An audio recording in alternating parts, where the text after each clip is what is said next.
Hi viewers, అందరికి welcome friends. మన ఛానల్కి స్వాగతం friends. India versus south Africa మధ్య మ్యాచ్లో ఇండియా మొత్తానికి సూపర్ ఎయిట్లో మొదటి ఓటమిని అయితే చవిచూస్తుంది. ఇన్నాళ్ళు విజయం సాధించినప్పటికీ మొదటి ఓటమి రుచి చూడడం, మరి దీని నుంచి ఎంతవరకు పికప్ అవుతారనేది కూడా చూడాల్సిన అవసరం ఎంతైనా ఉంది. ఎందుకంటే ఇప్పుడు సెమీస్ అవకాశాలను సంక్లిష్టం చేసుకునేదాకా టీమిండియా తెచ్చుకుందని చెప్పుకోవచ్చు. లాట్ ఆఫ్ రీజన్సే ఉన్నాయి. మనం మ్యాచ్ ప్రోగ్రెస్ అయ్యే కొద్దీ మనం డిస్కస్ చేద్దాం. అంతకంటే ముందు టీమిండియా సెమీస్ చేరాలి అంటే ఇక్కడ కొన్ని సమీకరణాలు అయితే ఉన్నాయి. ఈరోజు జరిగేటువంటి జింబాబ్వే వర్సెస్ వెస్టిండీస్ మ్యాచ్ ఏదైతే ఉందో ఆ మ్యాచ్ ఏదో ఒకటి గెలుస్తుంది. లైక్ జింబాబ్వే అయినా వెస్టిండీస్ అయినా గెలుస్తుంది కామన్. కానీ ఈ రెండిట్లో ఏదైతే మ్యాచ్ అయితే గెలుస్తుందో ఆ మ్యాచ్ దగ్గర నుంచి సౌత్ ఆఫ్రికాని గెలిచి ఎవరైతే ఇప్పుడు జింబాబ్వే అయినా వెస్టిండీస్ అయినా ఎవరో ఒకరు సౌత్ ఆఫ్రికాని ఓడించాలి. లేదు సౌత్ ఆఫ్రికానే గెలిచింది అనుకుందాం, వెస్టిండీస్ పైన హ్యూజ్ విక్టరీ అయితే సాధించాల్సిన అవసరం ఉంది. జింబాబ్వే పైన మెయిన్గా ఫస్ట్ ఆఫ్ ఆల్ మ్యాచ్ అయితే చూసుకోవాలి. ఎందుకంటే జింబాబ్వే వాళ్ళు చాలా మంచి రెట్టింపు ఉత్సాహంతో ఉన్నారు. అసలుకే ఆస్ట్రేలియాకి శ్రీలంకకి హడలెత్తించి వస్తున్నారు. కాబట్టి వాళ్ళ యొక్క ఎఫర్ట్స్ కానీ వాళ్ళ యొక్క జోష్ కానీ చాలా అద్భుతంగా ఉన్నాయని చెప్పుకోవచ్చు. మరి 26 రోజు ఎంతవరకు ఢీకొంటారు అనేది ఒక ప్రశ్న. మరి ప్రశ్నలన్నిటికీ ఫుల్ స్టాప్స్ కాకుండా ఆన్సర్స్తో పాటు పెద్ద పెద్ద సారాంశాలు రాసాలని చూడాలి. ఓకే ఫ్రెండ్స్, మరి ఇక ఏమాత్రం లేట్ చేయకుండా టాపిక్లోకి వెళ్ళిపోదాం. So let's move in to the topic. Hi hello we were, అందరికీ వెల్కమ్ ఫ్రెండ్స్. మన ఛానల్కి స్వాగతం. మా ఛానల్లో మీకు కనుక వీడియోస్ నచ్చితే లైక్ చేయండి, షేర్ చేయండి, కామెంట్ చేయండి మరియు సబ్స్క్రైబ్ చేయండి. మరిన్ని నోటిఫికేషన్స్ కోసం పక్కనే ఉన్న బెల్ ఐకాన్ని ఆల్ పైన ట్యాప్ చేయండి. ఆల్ పైన ట్యాప్ చేయడం ద్వారా మేము చేసే ప్రతి తాజా వీడియోలని నోటిఫికేషన్లో పొందగలరు. టాస్ గెలిచి మొదట ఫీల్డింగ్ ఎంచుకుంది. ఫస్ట్ సౌత్ ఆఫ్రికా బ్యాటింగ్ ఎంచుకుంది గైస్. ఎందుకంటే హోమ్ అడ్వాంటేజ్ని చాలా యూజ్ చేసుకుంది. సో ఎందుకు ఎలా అనేది రివ్యూ అయిపోయిన తర్వాత మనం రీజన్స్ మాట్లాడుకుందాం. ఓకే, అంతకంటే ముందు రికార్డ్స్ చూస్తే ఈ నిన్నటి మ్యాచ్లో బుమ్రా రవిచంద్రన్ అశ్విన్ యొక్క రికార్డ్ని బ్రేక్ చేశాడు. ఇప్పటివరకు T20 మ్యాచ్లో 32 వికెట్స్ తీసి రవిచంద్రన్ అశ్విన్ ఉండగా ఆ వికెట్తో 33 వికెట్స్ అయితే తీసుకొని అశ్విన్ యొక్క రికార్డ్ని బ్రేక్ చేశాడు. అదేవిధంగా రవిచంద్రన్ అశ్విన్ యొక్క రికార్డ్ని హర్షదీప్ సింగ్ సమం చేశాడు 32తో. మరి చూద్దాం, జింబాబ్వేతో ఆ రికార్డ్ని బ్రేక్ చేసే అవకాశాలు కూడా లేకపోయినా ఆశ్చర్యపోనవసరం లేదు.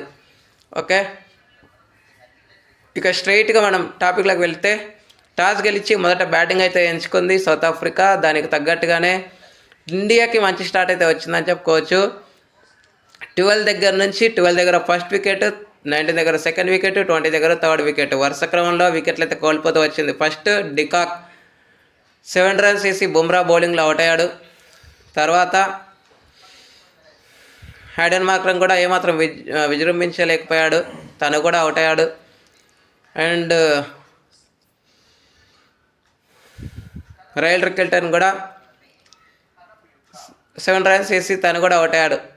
20కి 3 వికెట్స్ పడిన తరుణంలో devil Brevis and David Miller ఇద్దరు కలిసి మంచి పార్ట్నర్షిప్ అయితే నిర్మించారు. 7-8 ఈ 2 ఓవర్స్లో వాళ్ళు కన్సాలిడేట్ అయితే చేయగలిగారు. పవర్ ప్లేలో 7 రన్ రేట్ ఉన్నదాన్ని మిడిల్ ఓవర్స్ అయిపోయేసరికి 11.4కి తీసుకెళ్లారు రన్ రేట్ని. సో 9th ఓవర్ నుంచి వాళ్ళు యాక్సిలరేషన్ అనేది మొదలుపెట్టారు. ఎక్కువసేపు అయితే కన్సాలిడేషన్లో లేరని చెప్పుకోవచ్చు. వీళ్ళున్నంతసేపు టీమిండియాకి ఏం చేయాలో అర్థం కాలేదు. ఇద్దరి మధ్య మంచి పార్ట్నర్షిప్ కూడా స్ట్రాంగ్ అవుతుంది ఆ టైంలో. సో హాఫ్ సెంచరీకి చేరువుగా వెళ్తున్నటువంటి డెవల్ బ్రేవిస్ని శివన్ దుబే అవుట్ చేయడం, అభిషేక్ శర్మ వండర్ఫుల్ క్యాచ్ తీసుకోవడం, పార్ట్నర్షిప్కి బ్రేక్ పడింది. మరి ఈ పార్ట్నర్షిప్కి బ్రేక్ పడిన ఆనందం మనకు ఎంతసేపు లేదు గైస్. ఎందుకంటే Krishna stops and David Miller గురించి చెప్పాలంటే స్టార్టింగ్ నుంచే తను అటాకింగ్ ఇంటెంట్తో రావడం జరిగింది. వచ్చిన 2 బాల్స్లోనే ఫస్ట్ వరుణ్ చక్రవర్తిని ఎదుర్కోవడం, తనని టార్గెట్ చేయడం, హర్షదీప్ సింగ్ని టార్గెట్ చేయడం జరిగింది. సో 62 రన్స్ వేసి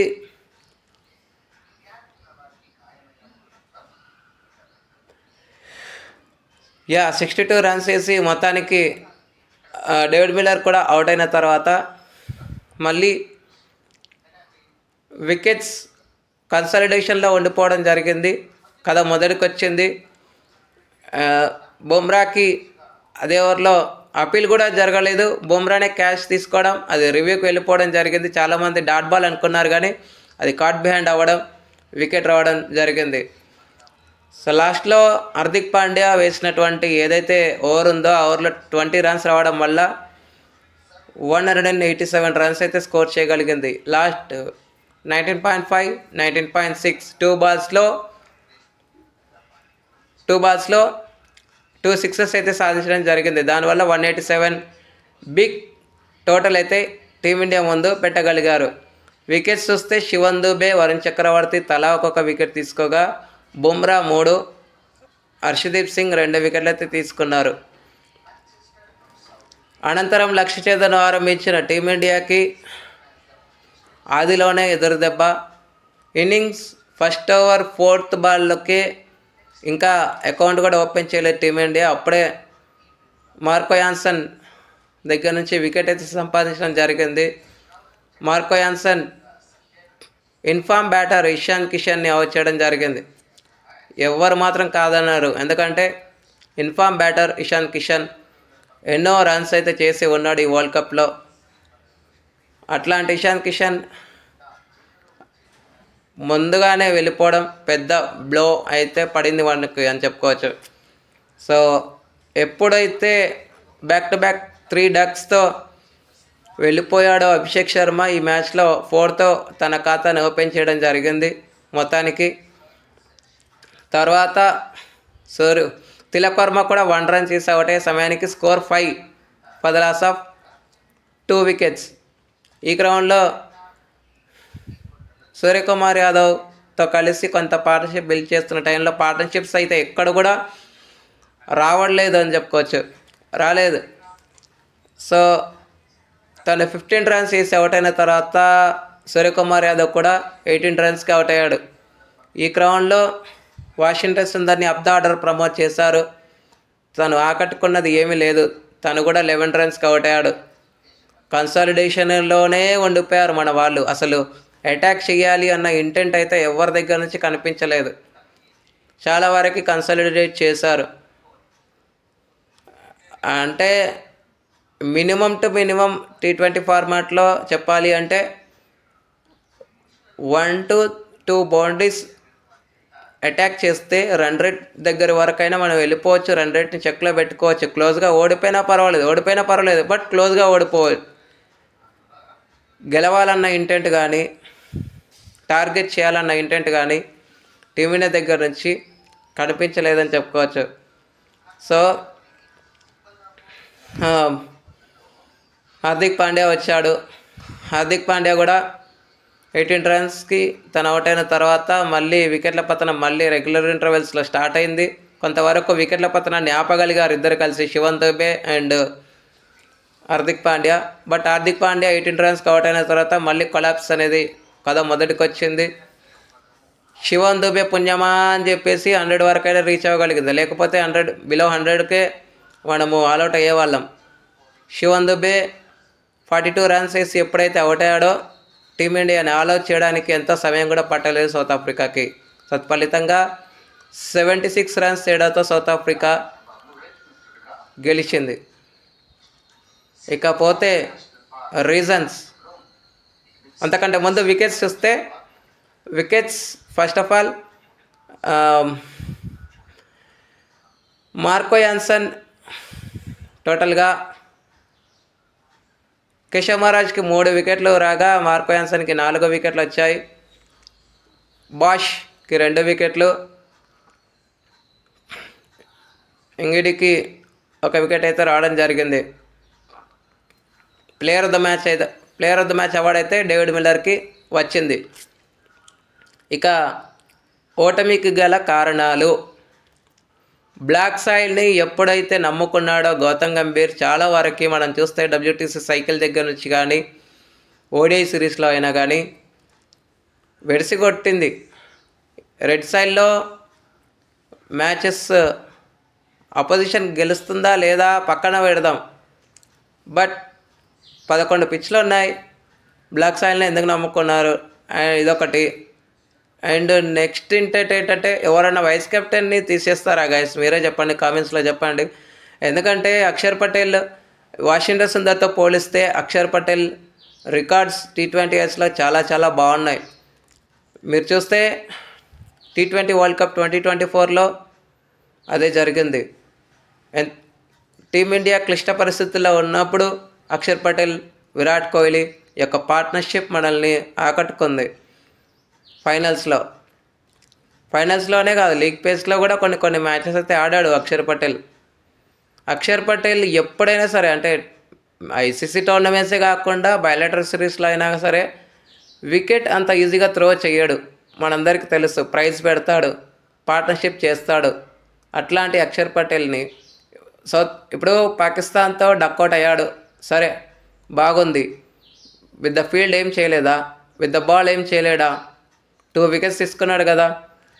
లెఫ్ట్ హ్యాండర్స్ని నమ్ముకొని వాషింగ్టన్ సుందర్ని తీసుకొస్తే ఏం క్లిక్ అయ్యాడు? నెదర్లాండ్స్తోనే తెలిసిపోయినప్పుడు సౌత్ ఆఫ్రికా అంటే బిగ్ టీం, అట్లాంటి టీం పైన వాళ్ళు చేయాల్సింది అక్షర్ పటేల్ని ఆడించాలి. అది చేయలేదు. కేశవ్ మహారాజ్ని వాళ్ళు ఆడించారు. రిజల్ట్ ఏమొచ్చింది? 3 వికెట్స్ తీసుకున్నాడు.